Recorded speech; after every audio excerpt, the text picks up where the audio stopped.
Hello, Assalamu alaikum. Hello, Sam. Farhan. Yeah, good to meet you today. Thank you for joining me. To introduce you to rest of our class fellows, I would like to share that Farhan Siddiq, our class fellow, is currently working as an assistant professor and awaiting his appointment as an associate professor as in the Cerebrovascular Neurosurgery department at University of Missouri, Columbia. Thank you and welcome.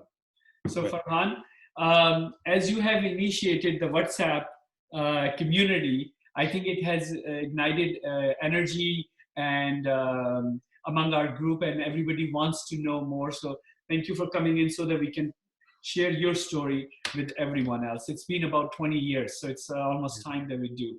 yeah. So very generic questions that I would like to start. I'd like to know, why did you become a doctor, and if there's a personal or a family reason behind it. Uh, um, well, the decision to go into medicine was kind of, a very typical that most Pakistani people have. Parents want you to become a doctor, and you just have no. And at the time when we were growing up, there wasn't really a lot of different options. Now there are a lot of options, but when we were growing up, there weren't a lot of options. So you either become a doctor or an engineer. We had somebody in our family who was a physician, and I had a very close relationship with him. So that kind of was the driving force. But I also think that I was naturally a little bit more interested in biological sciences, and so even before becoming a physician, I was I was interested in zoology and other things, and I was always good at it in my school. So it kind of just circumstantial, but also one thing leads to another, and the interest continues to develop. It was like things that seem harder for other people work came easy to you, and you're like, this path seems like I can just excel. So you just went on. Yeah. Yeah. So yeah, like even in my like eighth or ninth grade, we used to do these rabbit dissections or in our biology class. So I was always good at it, and my other classmates would a lot of times they would come to me and ask me for a lot of anatomical things, and which I thought I enjoyed it a lot. You just had a natural knack for it. Okay, great. Okay, so we know you're a neurosurgeon, but why you chose to become a neurosurgeon, and share your journey. I know you became a neurologist, and you did internal medicine, so it's a long journey. Share with us some. So I think I have a very, very unique and unusual course towards my career. So in our medical school, we don't have a lot of exposure of neurosurgery. So I didn't actually know much about neurosurgery. Apart from that, we spent a week or so in DHQ, where all we saw was patients lined up in a line with ventriculostomies, and nobody really knew what they were doing, or we couldn't really understand what was happening. So I think it could be both, but we didn't really have a good exposure. So I was interested in neurosciences always, but I didn't know what options existed. So naturally, again, when in Pakistan, the two pathways are, you either become a medicine specialist or you become a surgeon. Pakistan society at the time was very dichotomized. So now there are a lot more options, Yeah, and all good options. But at the time, those were the two options. And if you couldn't get into any of those, then pick up something different. yeah. so Like, I, so I had, I was interested in a lot of anatomy, and I was always good at it. And I thought I was good at surgical field. So my first experience of surgery was with an osteosophy unit, and that went very well, and I was very excited about it. And so at the time, I was thinking about coming to US, and I had taken US MLEs. So initially, I came here and I did. I wanted to become a general surgeon and a trauma surgeon, and so I applied for that. And I actually got matched in one of the hospitals in Washington D.C. And and then right after that, it was September 11th. So so it was around 2011. That's when you yeah, started. 2010. well, I matched. So I matched in the program, Okay. and and immediately after that, there was September 11th incident, and after that, immediately as a fallout, U.S. Embassy decided to start new visa processing Yeah. system. I think you probably remember those dark days. We all went through it together. So I was asked to go back to Pakistan to get my visa stamped. And when I came back, the process was not even established. And so they took about 7 or 8 months. And during that time, the program in Washington, D.C., they waited for a couple of months. And after that, they couldn't wait anymore. So they had to fire me from, from my residency. So then I was lost, and I didn't want to go through the struggle of going through general surgery, because getting a general surgery for a foreign graduate was almost next to impossible, very difficult. But so at that time, I then had decided that I'm just going to do something different, and I didn't even know what different, but I did know that I started some soul searching and thinking about what I need to do, and then spent a lot of time talking to different people, and I came back to US, and at the time, there was an open spot for somebody who was in similar situation as me, but couldn't come back to US. And so, but that was in medicine, internal medicine or transitional year in University of North Dakota. So I went there, I interviewed, the program director liked me, he offered me a job right at the spot. So I took it. And because at the time the thought was that, okay, this is a starting point, and then I'm going to think about what I want to do, because do I really want to go through all those struggles, or just do internal medicine and do a subspecialty? And internal medicine had a lot of good subspecialties. I spent a lot of time thinking many different options, but I did like neurology at the time, and neurosciences always, and I thought that maybe I can do interventional neurology, and that would be a good compromise between surgery and and medicine field. So I went into neurology, and so that was my journey to neurology. But there was a little surgeon. What year was that? So you started in North Dakota, Fargo. I came actually and stayed with you for a month. That was, I think it was 2003. Yes. And then that was a good place. It was nice, and we bought a Lexus, and we used to drive around. And on 4th of July, we went out and we had fun. So it was 2003, and then 2004, you moved to neurology. Yes, so within my residency, I spoke to my program director, and he offered me to continue in internal medicine. And I toyed around with the idea of infectious disease was very attractive to me, and then critical care, and cardiology not so much, although it's a very good field, but I wasn't really too much interested in it. And then hemonc was another field that I taught a lot, and I spent a lot of time during that year in those specialties, thinking about whether I should pick up. But at the end of the day, I still had more interest in neurosciences. So I spoke to my program director. He was a very nice guy, Raymond Smego. He had a very good, long relationship with Pakistani medical establishment and system. So he actually spent a lot of time in Aga Khan, so he knew a lot of people there too. So he had an open discussion with me, and he said, what do you really like? I mean, what do you really want to do? And I told him that I have an interest in neuroscience. And he brought up, it's like, why don't you spend time with some neurologists here, maybe a month, and if you like it. So I did that, and I really enjoyed it. And so then I decided to apply. At that time, neurology was not a combined program. It used to be, 3-year open program. So now they are more combined tracks. But at the time, the neurology was a separated program. So he wrote me some good letter of recommendations, guided me to some good places for interview, and then that's how I ended up at Thomas Jefferson University in neurology. And you were there for 3 or 4 years. You became a chief resident at. Yeah. So, and then when did you start your neurosurgery? So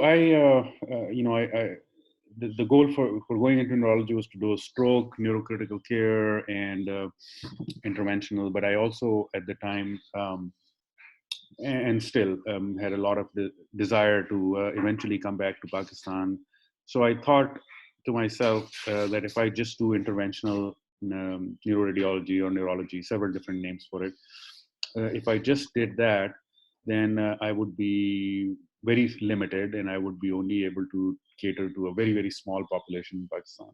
Mm-hmm. In Thomas Jefferson Interventional department, it was under neurosurgery. So I worked with a lot of neurosurgeons during my first 2 years. Robert Rosenwasser is one of the very prominent names in America. He's one of the pioneers of this field. And so then at that point I started, and he actually brought it up, and he said, well, why don't you just do neurosurgery? And it was a tough decision. It took me a long time to come to it, because having completed one residency, it's not easy to go back and start all over again. But I thought that I had passion for it, and I thought I was good at it. And I had some really good mentors during that time. I had a lot of people who discouraged me. Actually, more people discouraged me than encouraged me.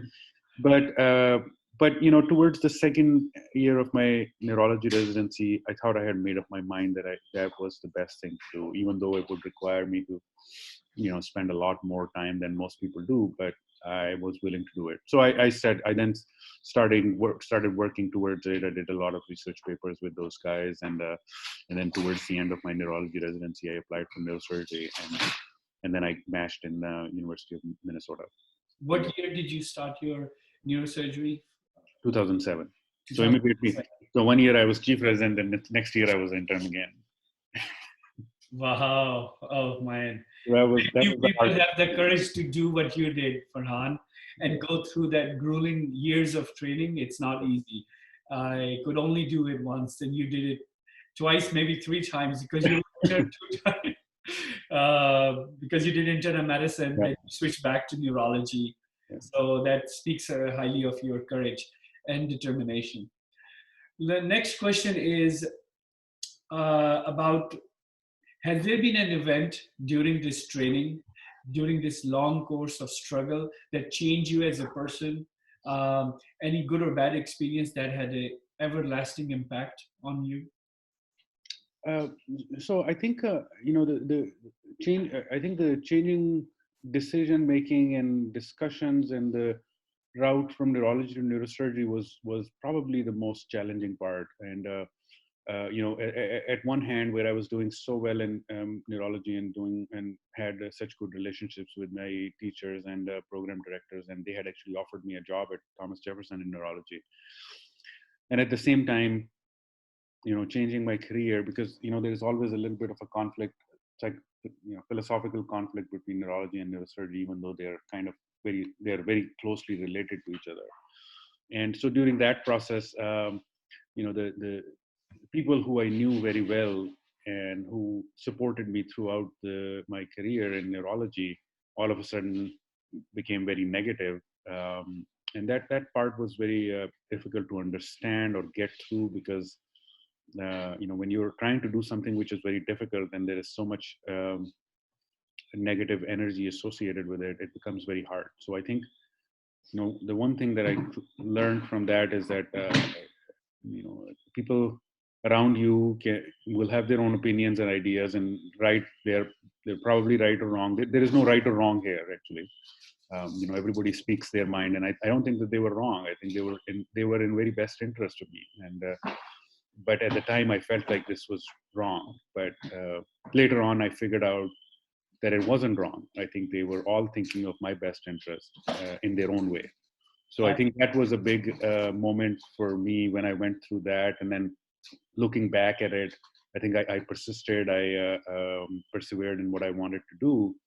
But at the same time, I still have very, very good relationship with all of those people. I have to say that, this reminds me, when the roads diverge on a path you are on, very courageous people take the path less traveled. And that's the path you took. And, mashallah, now you have accomplished that very few people can claim that, it's not easy. And I get that part. And I think all of us appreciate what you did. Now you'll be able to help so many more people who are actually trying to decide their journey of being a physician. Let me ask you another question.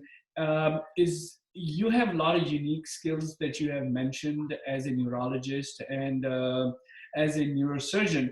Can you please name unique and different skills you have that other doctors can understand better your nature of job? So I'm an endovascular neurosurgeon. So I do a lot of general neurosurgery, which includes spinal disease, spinal fusions, so and genetic brain tumors. But my subspecialty training is in skull base and vascular, which means I treat a lot of difficult diseases such as AVMs, aneurysms, and my training allows me to do that both open surgically and endovascularly. So endovascular is kind of what minimally invasive, the new technology, the newer approaches, where you go in through either the femoral artery or the radial artery and go up into the brain and treat the aneurysms or AVMs via those approaches, minimally invasive approaches. So I think that's fairly a unique thing. And at the moment in Pakistan, there is only one person who is trained to do it, and he comes from a neurology background, so he can do the interventional part, but he cannot do the open surgical part. Other than that, there are quite a few neurosurgeons that I've been in contact with in Pakistan, and they're all very skilled, but there is nobody who is dual trained. So, I'm curious to ask you one question about when these people come to see you, are they mostly conscious or are they unconscious when they have a brain bleed or aneurysmal bleed, or it's about to rupture? What is their condition? So it's a whole, there's a big spectrum. So a lot of people come prior to bleed, which is what we call an asymptomatic aneurysm or unruptured aneurysm or unruptured AVM. You would ideally want to find unruptured ones before and treat them before they rupture. When they rupture, then the game is guided by the disease.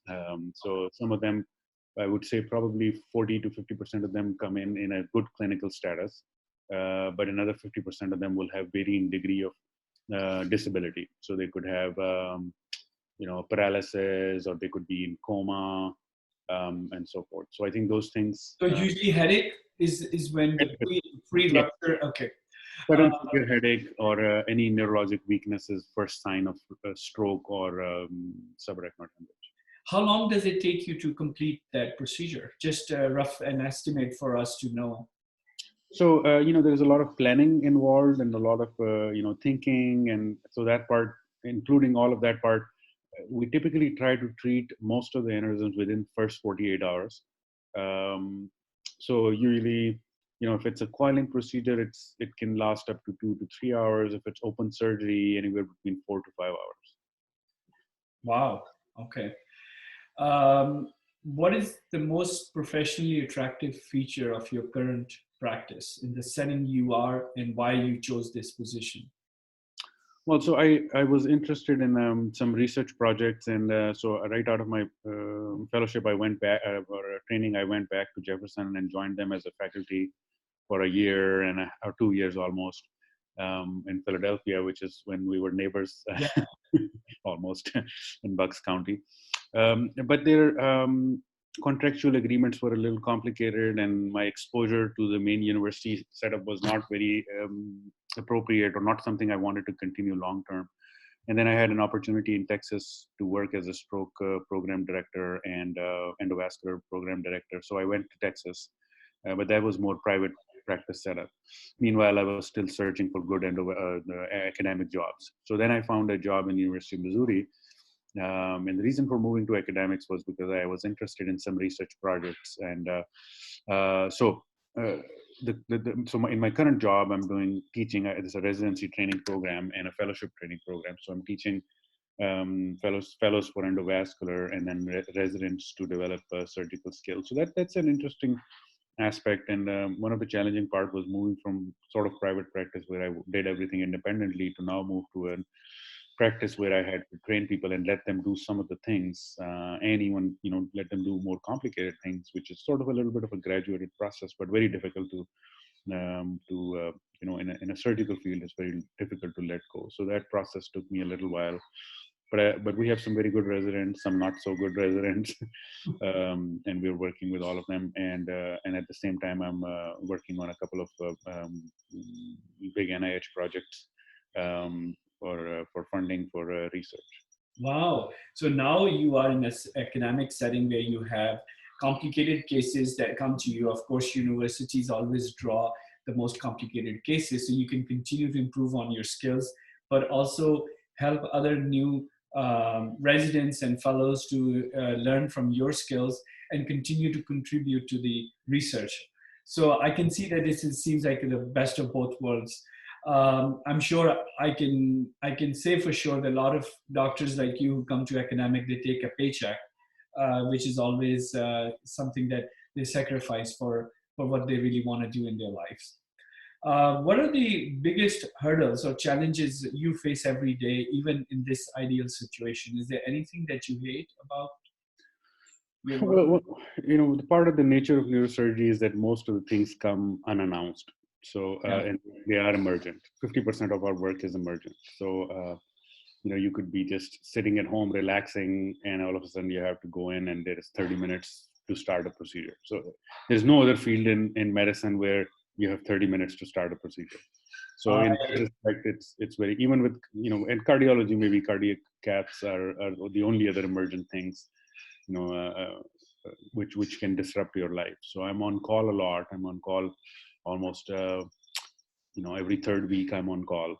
So on-call weeks are challenging, and then aneurysms come in. These patients are extremely sick, and you have to make a decision that's best for them very, very quickly. And then, I think one of the other most challenging part is when somebody.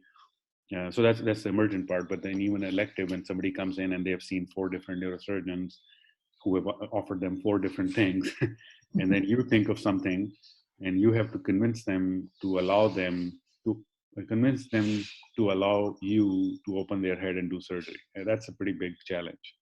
And I think sometimes it's hard to do. And, I think I have I have a very good success rate, but there are times when I'm not able to convince people, and they would come to me and then they would want a second opinion.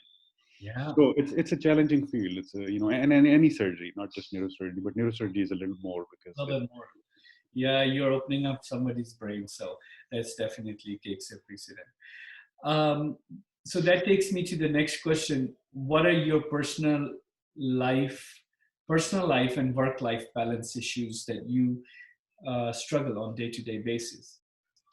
So in private practice, it was a little more challenging because the nature of private practice is busier, and you tend to get busier and busier because your focus changes from, to some extent, not always, but to some extent, from healthcare, social work, to more towards paycheck economy, and you start seeing dollar bills in the Bottom line, volume, yeah. so volume, busy, doing this. My partner is doing it, Marketing.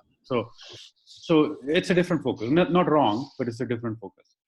So one of the reasons for moving to academics was I have 3 little kids, and I thought that in academics I would be able to spend more time with them, and which is true because so now my residents start they start a case. I'm not stressed about that part. When we're done with the critical part of the case, I can scrub out and do other things like finish my notes round. And in private practice, I was doing all of that, and I was coming home every day at 7 or 8 p.m. So now that part is improved. So I can come home a little earlier. Most days I can spend a little more time with kids. And Colombia is a smaller city, so there is not much to do. So we do a lot of outdoors, hiking, biking. Of course, the weather is starting to open up now. So I think that would give us more opportunity. So I think I'm having a little bit better time in balancing my personal life priorities. But at the same time, there are a lot of things that we are giving up by doing that. Well, I'm glad that you're seeing some improvement in quality of life. What are your future goals in this career as a endovascular surgeon, neurosurgeon? So we came from a society which was very different from this society, and the quality and the value of healthcare was different at the time. And like I said, neurosurgery was even when we were doing a specialization, when we were doing our clinicals, neurosurgery was very rudimentary, and nobody really had an understanding of it. And now it's better. There are some neurosurgeons, and they are doing the best work that they are, but there is still a huge need. So I went into medicine, and my parents, they always encouraged me to get good education, get good training, and then come back and serve your community. So that kind of stuck in. It never went away. And so I have a pretty if you look at it, a very settled life here. But something inside me wants to either contribute to my own people in society in a way that's more productive and not just Zoom visits. So I started doing some of that. So that was also one of the reasons I moved to academics, because that gives me a better opportunity to do that. So as soon as I moved to University of Missouri, we started kind of an observership program for some of the military setup hospitals, a couple of neurologists and radiologists. So we started an observership program where they come in and spend some time just to get an understanding of what we're doing. And then as a trade-off, we go back and work at both MH and CMH hospitals and try to give them some hands-on on-site training. So it just started. We haven't done much yet. I did in February. I spent 7 days and I did a lot of surgeries, probably 10 or 11 operations, and so that was a very good experience. And now with the COVID, I think my plan was to go back in June for 7 or 8 days, but so that may not happen. But then the next. This is very interesting. Could you elaborate a little bit more on that? Which city in Pakistan are you working with, collaborating with Army in CMH? Islamabad and Rawalpindi are the two main places. But I think I'm also, because during this visit, what I saw was that there's a huge need. People want to get at least a second opinion, or maybe even the confusions of surgery or not surgery. There are different approaches, different ways. So I think I'm thinking about starting something more on a more regular basis, where I can maybe do some consultations and then line up. Visiting consultant for an institution. There are certain things that nobody is doing in Pakistan, such as deep brain stimulation. I think there's one guy who's doing it in Lahore, or has just recently started. I'm not sure what extent they're doing. I haven't heard. So deep brain stimulation, epilepsy surgery. Nobody is doing epilepsy surgery in Pakistan.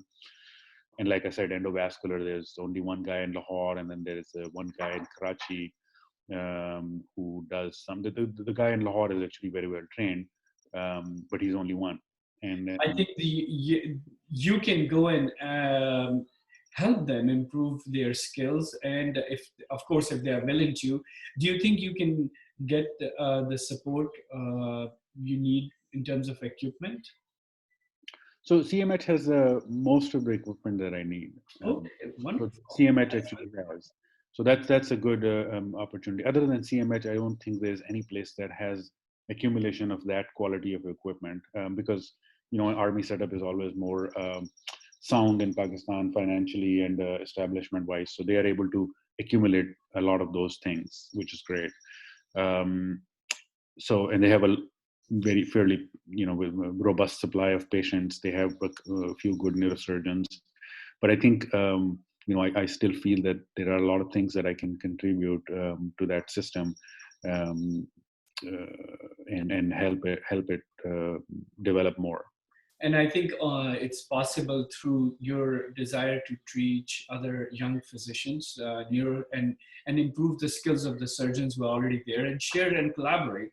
I'm sure you will learn something from them, how to work with less resources. Yeah. That's one thing that we always don't think about it in US. Yeah. I actually wrote an article about that once I came back, and so of course I wrote it, so I think it's interesting, but but it is very interesting and a different perspective of people who work in US in a place where there are a lot more resources, and then all of a sudden you go to a place where resources are significantly limited, and then how to adapt to those is a very hard thing to achieve. So I sent it for a review, and hopefully if it gets published, I'll send it to you. It's an interesting. Please share with us. That takes us to the next question. And I think you have elaborated a lot on that topic. What can you do to help the underprivileged communities in the country of your residence and country of your origin? And I think the last few minutes you talked about it, that you want to go back to Pakistan and help underprivileged people and privileged people, because I think everyone deserves a good health care. It is unfortunate that our country doesn't have all the resources to help everyone, but I've seen people who are accomplished, struggling to get good quality help in Pakistan, and they have to travel outside their country. Yes. But in India, it doesn't happen. Most Yeah. rich people in India stay within their own country to get the help they need. And that helps build the centers of excellence in their own countries, because then rich people have endowments and money to donate to Yeah. improve the skills. So I think that's wonderful. Yeah. Um, you had mentioned about research studies that you like to do. And what are those studies? Could you share with us any studies that you are currently looking into with NIH? You mentioned about some research studies. Yes. So one of the projects that I'm doing is, there's a new technique that we have developed where we treat chronic subdural hematoma with middle meningeal artery embolization. Okay. There's a lot of background. That's the problem with COVID because we are at home. So hold on for a second. Yeah, it's part of our we are getting used to of this, so no worries. To continue. So that's the middle. It's an NIH study looking at subdural hemorrhage use and access for middle cerebral. Yeah. You said okay. So yeah. So instead of doing surgery, if you embolize middle meningeal artery going on through the radial artery with a small microcatheter, that actually takes care of chronic subdural hemorrhage. And there's been a lot of anecdotal success in large series, and I have some of my patients that I've treated that way with very good success. So we are trying to do a randomized controlled trial, and so NIH has preliminary approved the trial for submission. So that's kind of their process, which means that they are interested in the trial. We have 35 sites across US that are enrolled for this trial. Now, because of the COVID, everything is slowed down. But once the application process goes through and it's reviewed, again, 30% of these applications actually eventually get approved, and 70% don't. So we're very confident that our application will get approved. So if it gets approved, this would be a very good trial to work on and publish eventually. So in my prior interview with Dr. Muhammad Asfar, who is an oncologist in Saudi Arabia, he said that one of the limitations are when the research is done in our country, it doesn't end up making any difference. And I think that's what different in what you have the opportunity to do is to create and contribute to the field and take it to the next level. You have also written in Up to Date. I recently found that out. What article was that? Was that about subdural hemorrhage? So I think in 2005 or 6, I wrote a couple of articles in Up to Date. That's when Up to Date was coming out and everybody was getting familiarized with that. And so I wrote a couple of articles, one on non-aneurysmal subarachnoid hemorrhage, and the second one was perimesencephalic subarachnoid hemorrhage, which are kind of similar, but they have some differentiation. So I wrote two book chapters, and I still maintain authorship. It's a very unique concept. Every 2 years, I have to update my articles based on new research, and so that it also keeps me updated all the time, and the readers also. And every now and then, somebody will message me, "Hey, I read your article or a book chapter. It was really nice," and it's a good feeling to have. Okay, thank you. That's great. I think you posted that link, and I'll post it in this interview. My next question is about, that is probably the last professional question. I know you're getting probably fed up with all boring questions. If you were the head of your hospital or the head of the WHO and you are dealing with COVID-19, what would you do different today? Well, so just in US, I think some of the things that I think were really let down was the administration keeping their eyes muted to this big threat and not being prepared for it, and I think some of that is like some people would say is human nature. We like to think that, oh, hey, the problem is over in China, so it's not going to come over, and we kind of kept our eyes closed. But I do remember that in February when I went back to Pakistan, my kids we were planning to all go together, and at that time we knew that there was something wrong, and I didn't take my kids. And now looking back at it, and I think that I still did a smarter thing, even though Pakistan had no known cases at the time. But it's kind of mind-boggling to me that the world organizations, including WHO and United States, were just, and Italy and Spain and all of those countries, even up until late February, were not really sure what was going on. But I was sure what was going on. So how were they not sure? So I think that's what is something that I would do. That, as soon as there is and humanity has seen a lot of outbreaks. This is not the first outbreak, and everybody is now talking about Spanish flu. But if you remember, or if we obviously don't remember, but up until 1965, smallpox and measles killed 5 million kids every year.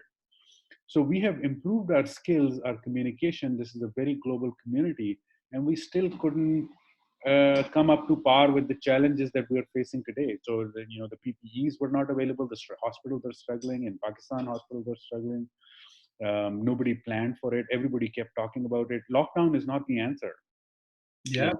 This lockdown is like when we have nothing else to offer, then lock it down. So we have nothing else to offer right now because we are not protecting ourselves. We're not prepared for it. We're not, it's just unfortunate. So that would be something that I would do in if I was involved or if I had opportunity early on in this pandemic. And then, sometimes, people are actually, like I said, it's human nature. People are scared of causing a lot of stir about it. As humans, we are very weak individuals. We think we're very strong, but when it comes to universal chaos, everybody has their own opinions and ideas, and everybody wants liberty, but we also have to understand that with liberty, a lot the price to pay is a lot of chaos, and that's what's happening. I think all of those points are very valid, and let's move on to a slighter, funnier side of our interview. If you were not a neurosurgeon, what would you be? So if I was, even if not a physician. Yeah, well, so if I was not a physician, so I early on in my life, I always say whenever somebody asks similar question is that I was deeply interested in flying. So I wanted to, at one point, I seriously thought about going to Pakistan Air Force or some kind of flying school. I still think about it sometimes, but after September 11th, it becomes a little. But you are a cortisol junkie. I think you want thrill in your life, and that's why you chose the most thrilling job in medicine. And I can see that because flying is also considered a thrill, an adventurous profession, a thriller. What would you recommend your loved ones to be a doctor? I mean, it's a very interesting question. So, life changes and a lot of your opinions change.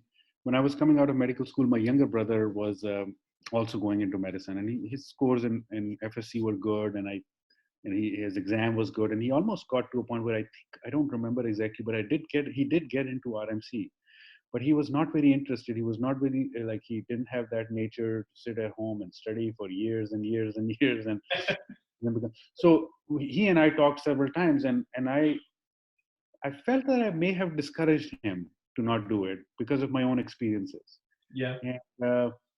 And now he did MBA, and he's switched on to several different jobs, and working and not working, and gone through different careers and pathways, and ended up not becoming a doctor. And some of my younger cousins are now going into medicine. And my attitude is a little bit different because I've seen the different side of it. I think there's a lot of pessimism and negativity when you're coming out of med school.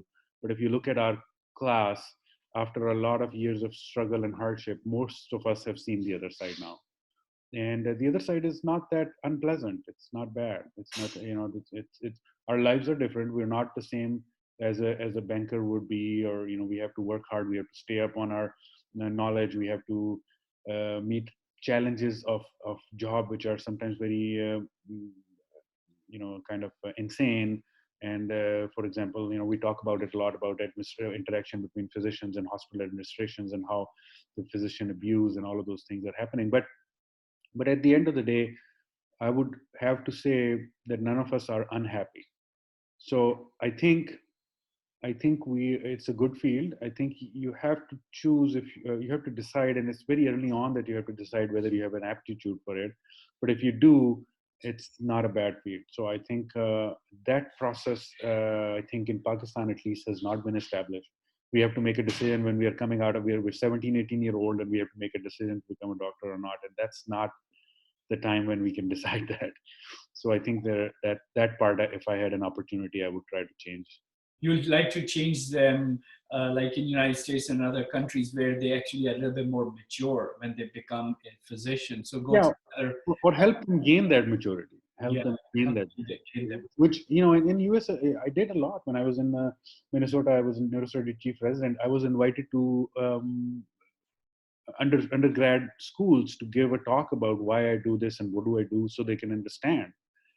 But in Pakistan, there is no such system. Good. There's no avenue like that. So a lecture series like that could help community and the young kids make the determination. Now, my next question: do you ever dream to be a celebrity physician? Like, you are good at your hands. What if you were a plastic surgeon in Beverly Hills?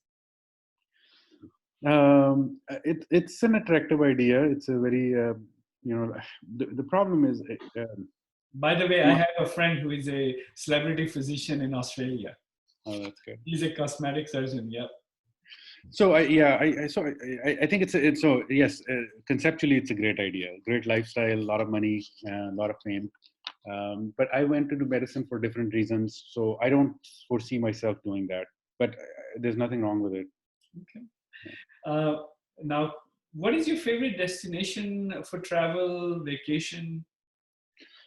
Most of I haven't even seen most of Pakistan yet, and I think I want to start somewhere and do that at some point. But I go to England and Europe very frequently. I have a lot of family in England, so every time we go there, we visit one of the cities in Europe for a few days. So that's going well. But I think there are a lot of beautiful places. I don't know if there is any favorite.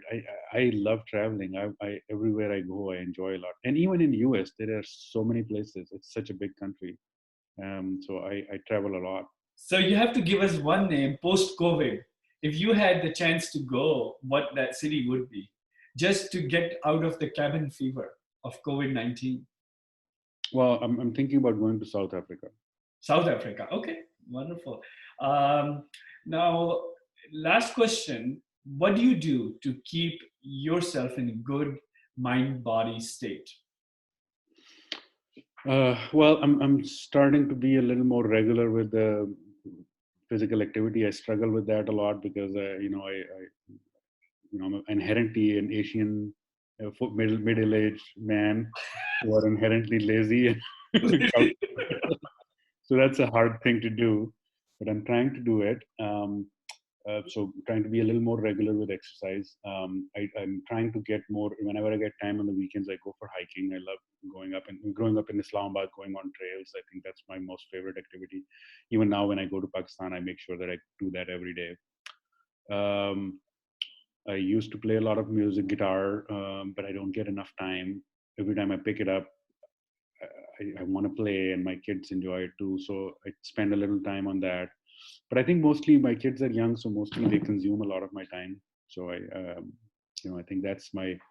So you find sanity at home with kids, spending time with them. But I agree with you that we as a nation, as middle-aged Southeast Asian men, don't tend to take care of our physical body. And I think it's important because as a surgeon, you have grueling hours and you need physical strength as well as mental strength. And trying to do 20, 30 minutes of strength training is important at our age because that's when our muscle starts breaking down and we need to continue to maintain that. So I agree with you, and you sent a good message to all of us that we should do something physically to keep our body strong. As a physician, we need good body and good mind to help others. So with that, I will conclude this session and stay there for a little bit with me so that we can wrap it up. But thank you for sharing this great journey of yours. Thank you.